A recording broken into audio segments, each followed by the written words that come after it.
साथियों, जिस प्रकार आग को कोई खा नहीं सकता, पृथ्वी को कोई ऊंचा उठा नहीं सकता, ठीक उसी प्रकार टंट्या भील के इतिहास को कोई झुका नहीं सकता, कोई दबा नहीं सकता। मेरे साथियों, मामा तो बहुत हुए, कोई मामा कंस हुआ, तो कोई मामा शकुनी हुआ, तो कोई एक घोषणावीर को भी मामा मानता है, पर हमारा तो एक ही मामा है और वो है टंट्या मामा। मेरे साथियों, हमारा टंट्या मामा लड़ा था गोरे अंग्रेजों से और हमारी लड़ाई है इन काले अंग्रेजों से। मेरे साथियों, इन काले अंग्रेजों से क्या कारण है कि भारत के अंदर 8% आदिवासियों की जनसंख्या है, अकेले मध्य प्रदेश के अंदर 22.5% आदिवासियों की जनसंख्या है।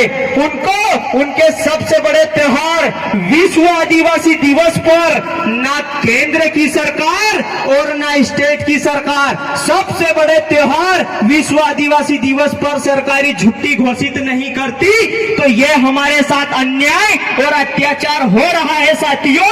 इसलिए हमें इन लोगों से लड़ने की आवश्यकता है। मेरे साथियों, आज घर में कुत्ता पाला जा रहा है, घर में बिल्ली पाली जा रही है, घर में गधा भी पाला जा रहा है, पर एक दलित और एक आदिवासी अगर किसी की मटकी से पानी पी लेता है तो उसकी हत्या कर दी जाती है। मेरे साथियों, तो ये हमारे साथ अन्याय और अत्याचार पशुओं से भी ज्यादा हो रहा है। मेरे साथियों, और आज आदिवासी अगर कोई अपना सांस्कृतिक कार्यक्रम करता है या सरकार के खिलाफ अपने साथ हो रहे अन्याय और अत्याचार के खिलाफ अगर लड़ता है, सरकार के खिलाफ धरना प्रदर्शन करता है, तो ना उनके बारे में अखबार में कुछ छपता है, ना टीवी पे कुछ दिखता है। मेरे साथियों, तो ऐसे जैसे कोई आदिवासी इस देश में रहता नहीं, तो ये हमारे साथ अन्याय और अत्याचार हो रहा है। हमारी लड़ाई इस भेदभाव को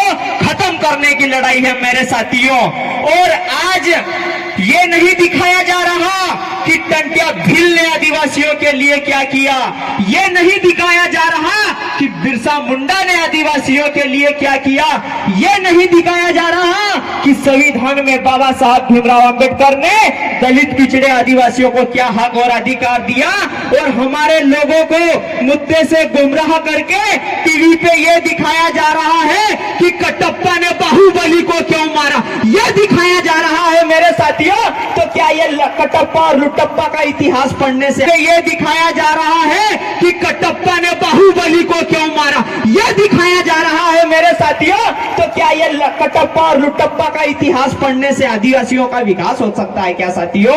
नहीं हो सकता। मेरे साथियों, और आज देश में ये हमारे बहुजन समाज की जनसंख्या 85% है। आज देश में बेरोजगारी का आलम यह है कि पहली बात तो वैकेंसी नहीं निकलती, अगर वैकेंसी निकलती है तो एग्जाम नहीं होती, और अगर एग्जाम होती है तो पेपर लीक हो जाता है। मेरे साथियों, आज पढ़ा लिखा बेरोजगार युवा सड़कों पे दर दर भटक रहा है। मेरे साथियों, और रिजर्वेशन कहाँ है?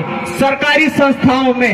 धीरे धीरे देश की तमाम सरकारी संस्थाएं बेची जा रही है। मेरे साथियों, ना रहेगा बांस, ना बजेगी बांसुरी, ना रहेगी सरकारी संस्था, ना मिलेगी सरकारी नौकरी। मेरे साथियों, इसी के साथ ये कोई राजनीतिक मंच नहीं है जहां पर मैं इनका विरोध करूं, इसीलिए अपनी बात को यही विराम दूंगा।